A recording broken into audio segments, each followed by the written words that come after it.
In this video, I'm going to show you 2 automations for e-commerce businesses that are going to save you thousands. So if you are an e-commerce owner or an automation agency owner, watch this because this is for you. The first one is going to automatically verify the delivery address that the customer gave to us by comparing it with an address in Google Maps. Then we're going to compare both addresses and assign a score from 1 to 10 with ChatGPT. If the similarity is below a certain number, we're going to send automatically a sequence to the customer. And the customer is going to receive the sequence and automatically update his address.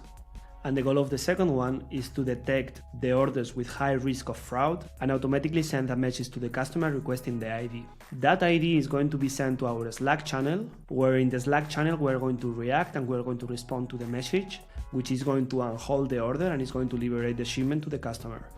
Okay, so this is the first part of the automation where we are going to filter the address that the customer provides to us, okay? So as you see here, we have different branches, and basically this is the branch that we automatically send the address to verify. This is the one that we have to verify manually, and this is the one that we actually send the order to be fulfilled, okay? And then the automation is also formed by other automation, okay? Because whenever the customer updates the order and updates the address, we need to change automatically the address also in Shopify. And basically this automation is what changes the order in Shopify with a new address and sends a message to Slack, okay?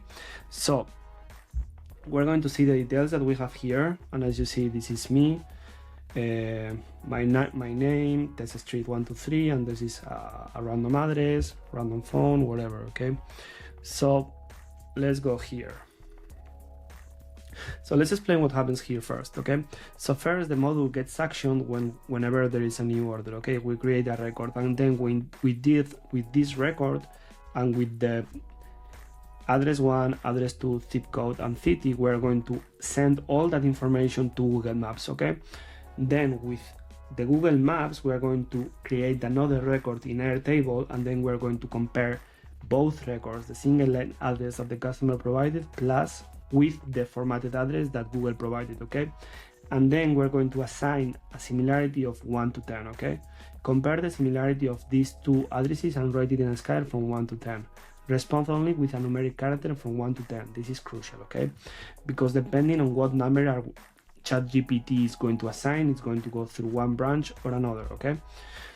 So let's play it once. Let's select an order that in this case is going to be this one, and let's see what happens. As you see here, now everything is empty, okay? So let's click on run once. Okay, and as you see, it went through the branch that the message is automatically sent, okay? Because basically you have Tessa Street 123, Tessa Street 123, and this doesn't match with absolutely anything, okay? So line 1 address, Tessa Street 123, and then we're going to see what Google said, okay? Florida City, 3304034, and address matching 1 out of 0, okay? Obviously because it was a test address. So what is going to happen here is that this message is going to be sent, okay?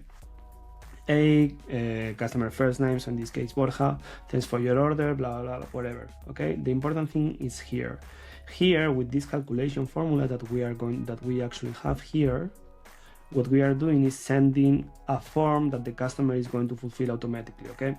The customer is going to fulfill automatically, and whenever the customer fulfills it automatically, it's going to create a new address that is going to be the correct one, okay?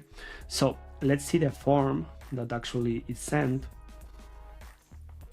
And as you see here, and if you ask guys, like this is one of our brands, I have this with a colleague, and actually we started it recently, and it's super dope actually. So here we have the order number, please do not change this field, and then a street and number. And let's write one address here in my city that it can be Avenida Buena Vista 25, apartment 10, zip code 33013, city Oviedo, okay? And as you see here, this is the new information, and here we have line one address, line to address, and this information that basically is different, okay? So whenever we click here on submit, the information is going to be submitted and this address is going to be updated. So you have here Avenida Buenavista, number 10, and then everything is correct, okay? So now, whenever the information has been updated, what it does is that we have this approved checkbox, okay? And this approved checkbox is a trigger for this other sequence. We're going to select where to start, choose manually, and we are going to do it this way, okay? So we update the order and we are going to see it here. We are going to refresh. And the order is updated as you see now. The shipping address is Avenida Buenavista 2510 and the address is correct, okay? So this is super cool because in this way we are comparing the address and we are sending the information to the customer in case that it doesn't match, and we do it everything automatically, okay? And obviously we are updated about, we are updating internally about the process of all the steps. So for example, order 16RD 1049 updated, customer has updated the address and the order is ready to be shipped. This is a message that has been sent to Slack and now we have the information in order to proceed with the shipment, okay? The other message that has been sent to Slack, but actually I didn't mention it before, was this one. Alert, order whatever, address do not match, provided this one, real, this one from Google, do not fulfill, waiting for confirmation from customer, okay? So as you see, this is pretty cool, and actually this is going to help and also to save money with the returns of many orders. Okay, so the first automation is actually going to start in Shopify. We're going to start in Shopify Flow, but before we're going to explain how this starts. So for those that have already solved in Shopify, something that have tried dropshipping, e-commerce, whatever, you know that at some point there is orders that have a high risk of fraud, okay? So what we are going to do is using Shopify Flow, that is a free app that is on Shopify for all the plans. It's a bit limited, but if we combine it with Make and with other tools like Zapier or Table, it's very powerful, okay? So basically, this automation triggers when there is an order that is analyzed and has an order of a level of risk equal to high, okay?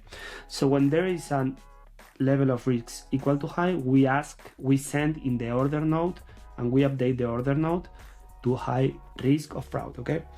This is going to be the trigger for the next automation, okay? Here we're going to watch all the orders that come through, but we are going only to filter the orders that have a node high risk of fraud, okay?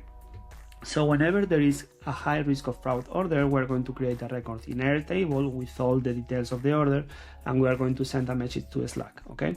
That in this case is alert, risk of fraud order number, do not fulfill, customer has been contacted to provide an ID and verify the purchase, okay?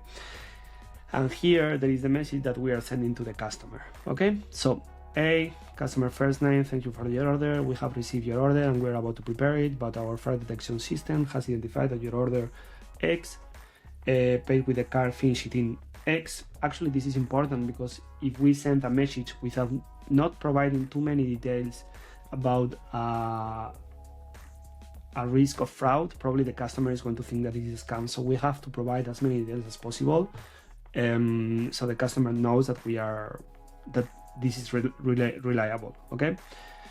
In order for us to proceed with your order, could you please reply to this email with a photo of your ID so we can verify your identity and proceed with the shipment? Thanks, customer first name, okay?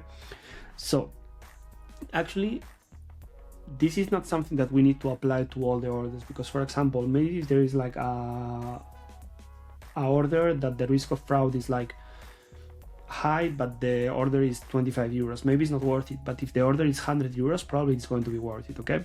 So this automation actually finishes whenever we send the message, okay? I'm not going to trigger it because it's going to send an email to my Outlook and it's not going to be very comfortable.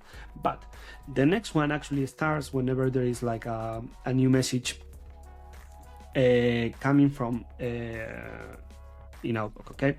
So what actually triggers this automation, that is the next one, is when the subject equals to action required 16 rows. And for example, action required is the subject that we wrote here. As you know, action required, and then 16 rows, that is the name of the store.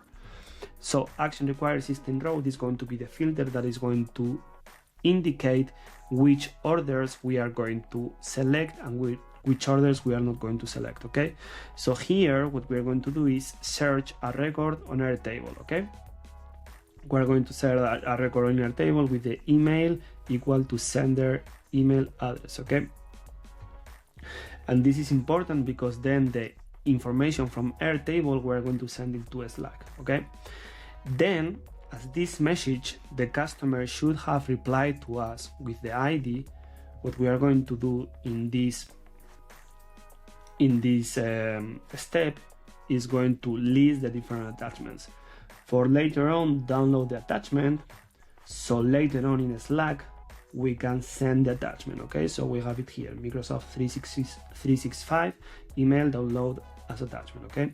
Title, order number, initial comment, update, order number, customer Borja Payasa has uploaded documentation, please react with a check mark to unhold the fulfillment or with X to refund, okay? So actually we're going to run this email, this sequence, so you can actually see it, okay? So choose manually, and we're going to go to the Slack channel that we have this Slack channel here to run test, okay?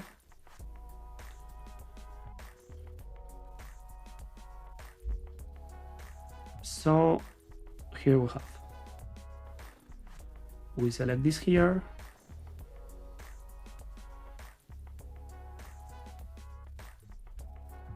and this has been sent, this has been accessed. Now the message is going to be on Slack, okay? So the message is on Slack here, update 16RD/1049, Borja Payasa has uploaded documentation, please react with a checkbox to unhold the fulfillment or with an X to refund, okay? Here it's very important, actually I forgot to change it, but it doesn't detect the reactions, okay? So it's very important to write the order, 16RD/1049 refund, okay? And here we are going to write that because in the last automation that is over here, basically the trigger is watching the Slack messages, okay? And depending on the type of message, for example, if it has on hold, we're going to release the fulfillment of the order. But if in the other hand it has refund, we are going to cancel the order, okay? So in this case, as our automation has refund, as our message has the word refund, we're going to send it, and we're going to go back to Slack. We're going to choose a record, choose manually, select this one, and then basically click in run once, okay? So run once, and as you see, the order has been cancelled. We're going to refresh, this is the old one, and now the order is cancelled, as you see here. So this automation is also super powerful because, you know, like the manual review of a potential fraudulent order is very slow, and we actually need to ask for documentation, ask for one thing, ask for the other. And in this way, as you saw, like it was basically automated through Slack, through Make, and fully integrated with Airtable and with Shopify. So with these two automations, you are going to be able to save time in repetitive processes, and consequently you are going to save money, which is going to help you to scale higher your e-commerce businesses and forget about the repetitive tasks. If you like the video, please like and subscribe, and see you in the next one.